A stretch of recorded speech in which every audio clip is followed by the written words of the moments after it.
I'm Susanna, and this is going to be my channel to record and motivate my weight loss experience. I got the idea because I've seen a lot of them, and I'm also using the Noom app, Noom, to help me with my weight loss. And one of the things that it suggests as a major helping motivator for most people is they tell you to tell other people your goals so that you're more accountable, like on a larger scale. But I'm kind of a private person, ironically, and so I'm not super inclined to talk about my weight on social media or like with my social circles, because I feel very on display when people know that I am trying to do a goal, and I feel like I'm being watched, and it makes me edgy and anxious, and I really don't want to do that. But I do think that the principle of accountability and having it out there and not just in your own head is really, really useful and important for goals. So, sorry, my dog is back there. I don't know if you can see her a little bit. Hi, Darla. So anyway, so I talked to my husband about it, and we thought this is a good way for me to have kind of the best of both worlds, keep my privacy with my friends and social circle and professional stuff, but have the accountability of other people knowing. So he's in on it. Very few other people are, but now you are. So I hope that you will enjoy what I have to put out there. If you're into these kinds of things, it'll be pretty typical of a lot of weight loss vlogs. So I expect I'll be having videos where I check in with my weight. I'll probably just tell you, like, the Noom app is recommending that I weigh myself every day. So I may just give you my weight every time.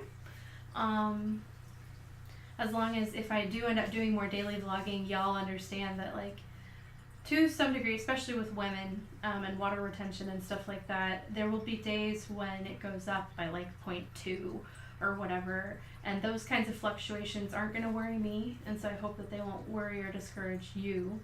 So I will be trying to do more like a weekly check-in to see if my net is going down, because my dailies are going to be, so far anyway, some days it'll be the same for 2 days and then it'll drop dramatically, or it'll drop just a tiny bit for several days in a row. And the goal is just that if the net is downward, then that's good. And I think that's why they have you weigh every day, is so that you can tell if what you're doing is working, and you can be like, if on those days when maybe you eat more salt or something and you retain some water, and your weight goes up a little bit or stays the same, you're more motivated that day to make better choices, or whatever. But I want to introduce myself a little bit. I am, like I said, my name is Susanna. I have a noisy dog. Let me take off her collar real quick. Hey. And I am 30 years old. My birthday is in less than a month, so that will change soon. And I worked as a professional pastry chef for 7 years after attending culinary school. So I was in the industry for about 9 years because I worked in food service prior to culinary school. But I've been catering since I was about 15. And I've been obsessed with food since as long as I can remember. My earliest memories are food related. I remember cooking. When I played, I would take the tin bowl that we had and put berries and leaves in it and make soup and make everybody pretend to eat it. And then, as I got older in 3rd grade, we all were assigned to build an Alamo out of anything we wanted, and I made it out of gingerbread. And then as I got older, pretty much just every opportunity I had in school to incorporate food and cooking into projects or assignments, I did. Because I've just always been kind of obsessed with food. I love the art form so much. I'm also a super taster. Good grief, Darla. So, you know, I'm also a very, very picky eater, which might be part of why I'm so obsessed with food. I don't, I'm very into psychology as well. That's actually what I'm doing now. But the sort of marriage of food and psychology has always been super fascinating to me, even from a really young age. So understanding why some people liked some flavors and other people didn't was always really interesting to me. Anyway, that's too much information. So I feel like just the slightest bit of weight history might be helpful.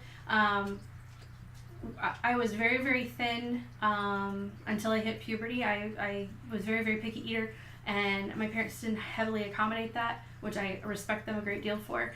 But I was about 50 pounds up until 5th grade, and then between 5th grade and 6th grade, I hit puberty, and I hit a massive growth spurt, and I tripled my weight. I was 150 pounds by the end of 6th grade, and so like 18-month span, my weight tripled, which is pretty weird for your body to go through. It's like, oh, puberty's hard enough. But if you never really gained weight as a kid and then suddenly you gain all of the weight, it was a pretty, I got bullied a lot. And I really, looking back at the pictures, was not particularly overweight, but I was overweight enough and different looking enough than I had been a year before that it caught the eye of a lot of my peers.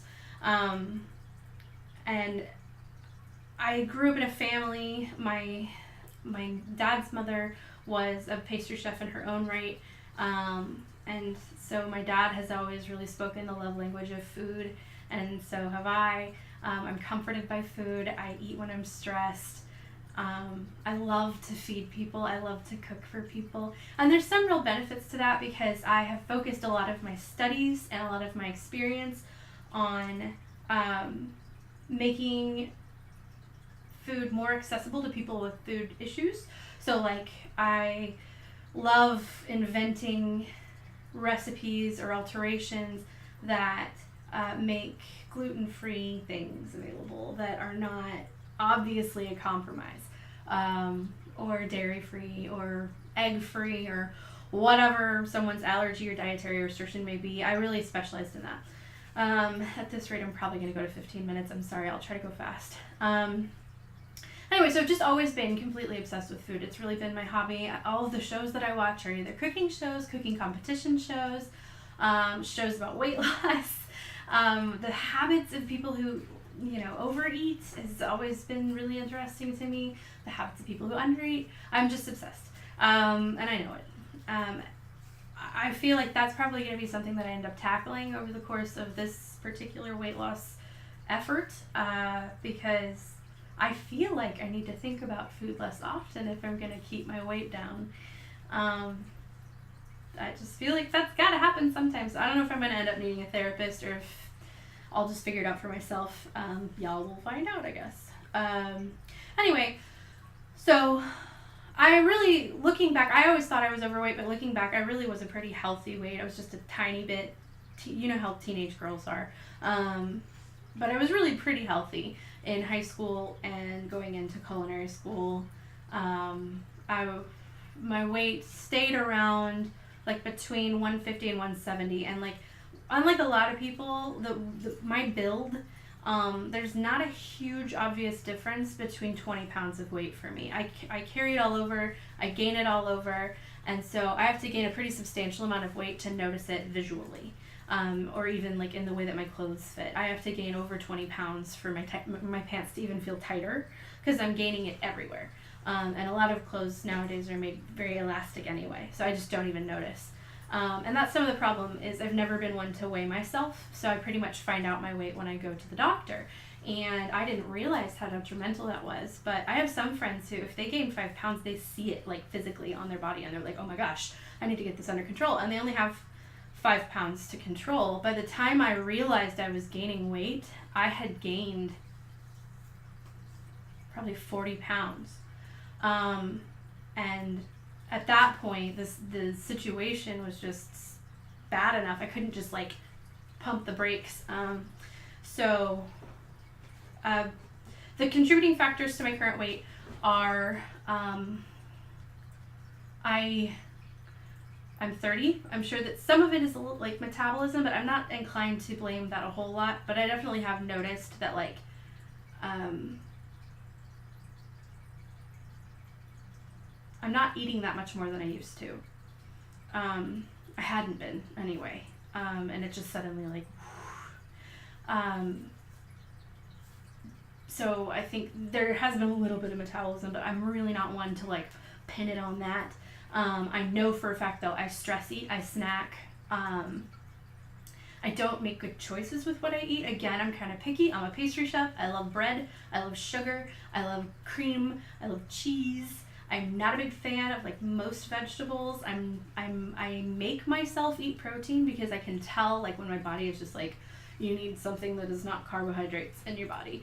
So I do eat meat, but I don't like it. So the majority of my protein is tuna and cheese, and chicken now, but it's hard. I'm very picky. I'm super texture averse, and I'm a super taster, like I said, so things tend to just either the strong flavor totally like jives with me or just super does not. Like there's stuff too where I'm just picky. I love the taste of blueberries, but the texture of them freaks me out so bad I can't eat them. I don't care about the flavor of beans, but beans as a texture just completely freak me out. So I don't eat them unless they are super pureed. I eat a lot of things that are like the healthier things in my diet. I usually either chop up so super fine that I can't tell the texture, or I puree them and put them into soup or something. So I'm learning to accommodate because it's about time I grow up and do that. But it's been a journey. I basically was doing that thing where I just didn't really know what my weight was unless I went to the doctor. And then I didn't have insurance for a long time, and so I just didn't go to the doctor for a long time. And then when I went, I had gained a ton of weight. And then I also got married, started grad school, and became very, very, very, very poor, all simultaneously, pretty much. And we moved into a pretty dangerous neighborhood. We were eating out of the food pantry, which is almost entirely carbs and salt, because that's what comes in boxes. And like there's canned goods, but like don't even get me started on canned vegetables. It just wasn't happening. We ate soup, but like mostly it was tuna, rice-a-roni, macaroni, bread, peanut butter, honey, and then anytime that we were able to indulge more, like have extra money for fancy groceries or go out to eat, I would be so excited and deprived that I would eat everything.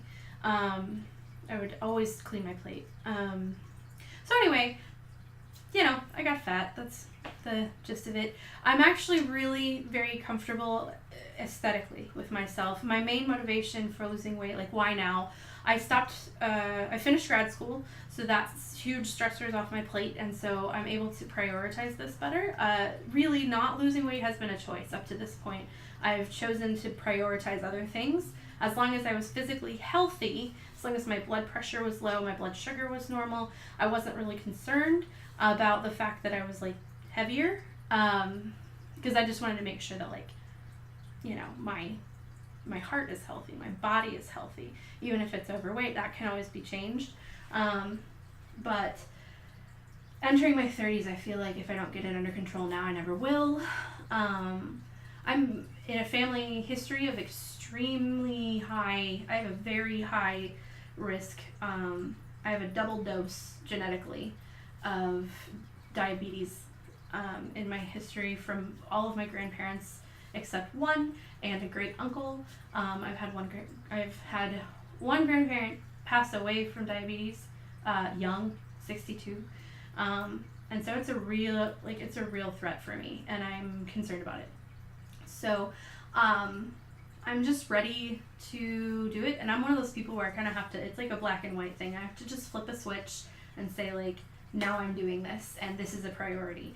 And I do kind of, like, it's really, like, in terms of, like, if you want to join me or whatever, it's been important to me that I acknowledge that this is something that I have to make a choice and make a priority and make it, like, a big priority.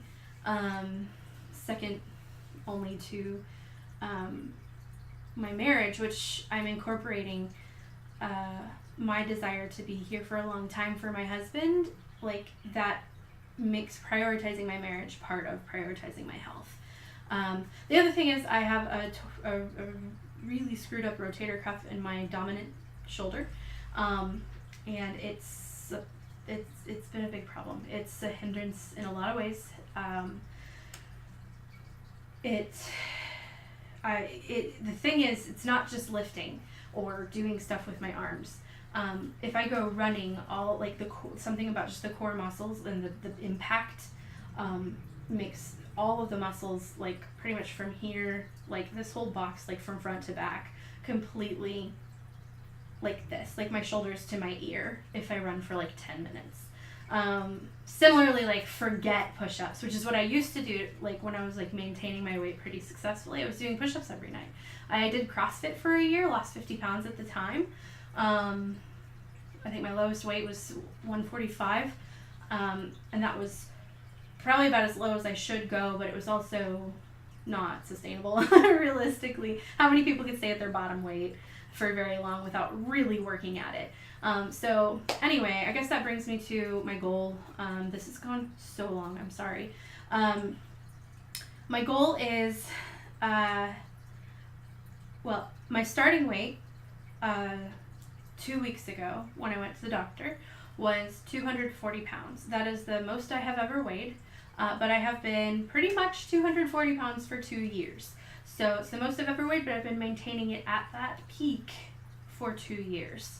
So, I mean, realistically, there were probably days in there when I was higher and lower and whatever, but close enough. Most I've ever seen on a scale. My goal weight is 165. I was 165 or around there, pretty much all of high school, and was very, very happy with my health level, my energy level. Physically, I look back at those pictures and I'm like, that's good enough. I know I wasn't happy then, but I know I was wearing 2 pieces and stuff like that. So if I go below 165, that'll be awesome, but it'll be a little bit incidental. My goal is 165. So that is a 75-pound weight loss. I'm using the Noom app, and I'll do another video talking about what I'm doing, like how I'm going to tackle my weight, why I'm doing a channel, why I've chosen to do vlogging or whatever, and I'll probably do a little more of what you can expect, but basically, you know, it's a weight loss vlog, so I don't know how frequently I'll be on. I am really bad about uploading videos and stuff like that when I've done it before, so I'm not going to set any expectations for you. Hopefully at least once a week so that I can check in with you on my weight, because that's the point. If I can do it more frequently, I will, but it's not going to be on any kind of schedule, other than I'll try to do a weekly one. But yeah, so as of my start date was January 9th, 2019, about 2 weeks ago. My start weight was 240.0. Today's date is January 22nd, 2019. My current weight as of this morning is 232.6. So I've currently, in the last 2 weeks, I have lost 7.4 pounds. So I have about 67.6 pounds left to go to my sort of goal. If I lose more, like, I'll talk about that in another video. This is too long already. Anyway, it's nice to meet you. If you want to join me, let me know in the comments. If you are just a voyeur who enjoys watching weight loss videos, I get you. So you're welcome. I hope that I entertain while succeeding. My goal is to succeed as well. And I'll probably post a second video tomorrow with some more details about what I'm doing, like what program I'm doing and how I'm going to tackle this.